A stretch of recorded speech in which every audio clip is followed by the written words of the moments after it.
Hello बच्चों, let's read the question. The question says germanium second compounds are powerful reducing agents, whereas lead 4 compounds are strong oxidizing agents. It is due to, हमारे पास यहाँ पे options दिए गए हैं। वही इसका की कॉन्सेप्ट देखते हैं। तो हमारे पास इसका की कॉन्सेप्ट होगा inert pair effect.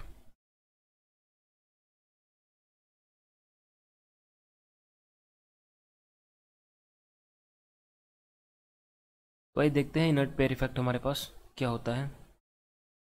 It is the reluctance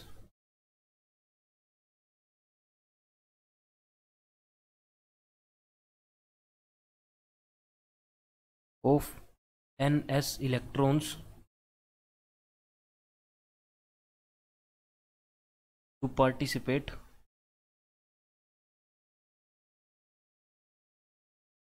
in bonding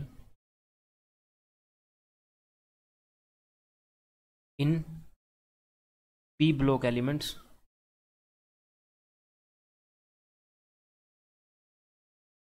to be more precise heavier elements।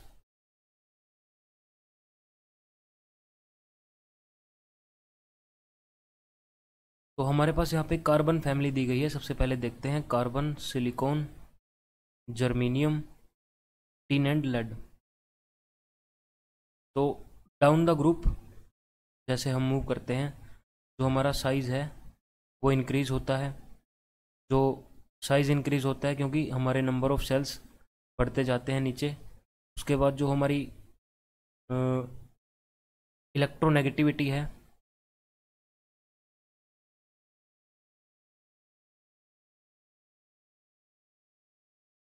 वो भी हमारी डिक्रीज़ होती है, क्योंकि जैसे जैसे डाउन द ग्रुप जाएंगे हमारा साइज़ बढ़ता जाएगा, जिसकी वजह से जो इफ़ेक्टिव न्यूक्लियर चार्ज है वो कम होता रहेगा। और इफ़ेक्टिव न्यूक्लियर चार्ज अगर कम होगा तो इलेक्ट्रोनेगेटिविटी कम हो जाएगी। वो इलेक्ट्रॉन्स को अपनी तरफ नहीं खींच पाएगा क्योंकि उसका साइज़ काफ़ी बड़ा हो चुका है। और इनर्ट पेयर इफेक्ट की वजह से इसके अंदर जैसे हमारा NS2 NP2 इलेक्ट्रॉन्स होते हैं, तो जैसे जैसे जैसे कार्बन की +4 ऑक्सीडेशन स्टेट स्टेबल है, सिलिकॉन की स्टेबल है, जर्मेनियम की, टिन की, लेकिन जो लेड है उसकी +2 स्टेबल है और टिन के लिए +4 स्टेबल है। तो यानी हमारा जो SN+4 है तो वो ज़्यादा स्टेबल है SN2+ से। और जो हमारा PB है वो PB हमारा 2+ ज़्यादा स्टेबल है PB+4 से। तो इस तरह से जो हमारा लेड है वो प्रेफर करता है +2 में रहना। जो हमारा लेड है वो +2 में रहना प्रेफर करता है। तो अगर लेड हमारा +4 में है तो वो ट्राई करेगा +2 में जाने की, यानी it will act as a oxidising agent. को लिख देते हैं ऑक्सीडाइजिंग एजेंट। और अगर हमारा टिन है जो वो +2 में है तो वो +4 में जाने की कोशिश करेगा। इट विल वो यानी 2 इलेक्ट्रॉन लूज़ करेगा। तो अगर कोई एलिमेंट इलेक्ट्रॉन लूज़ करता है तो वो जो भी एलिमेंट उनके जो लूज़ करे हुए इलेक्ट्रॉन्स उनको गेन करेगा, उसकी रिडक्शन हो जाएगी और टिन की ऑक्सीडेशन हो जाएगी। So it will act as a strong reducing agent.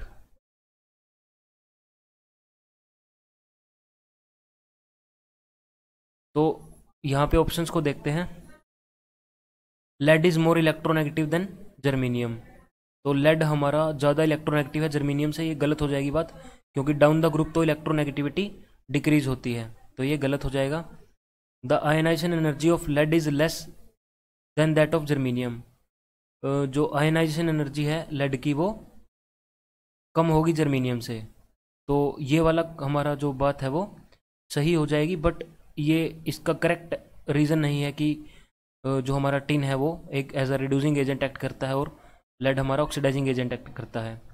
तो ये बात भी हमारी ठीक है, but not most appropriate statement for this question. तो उसके बाद देखते हैं the ionic radii of lead 2+ and lead 4+ are less than those of germanium 2+।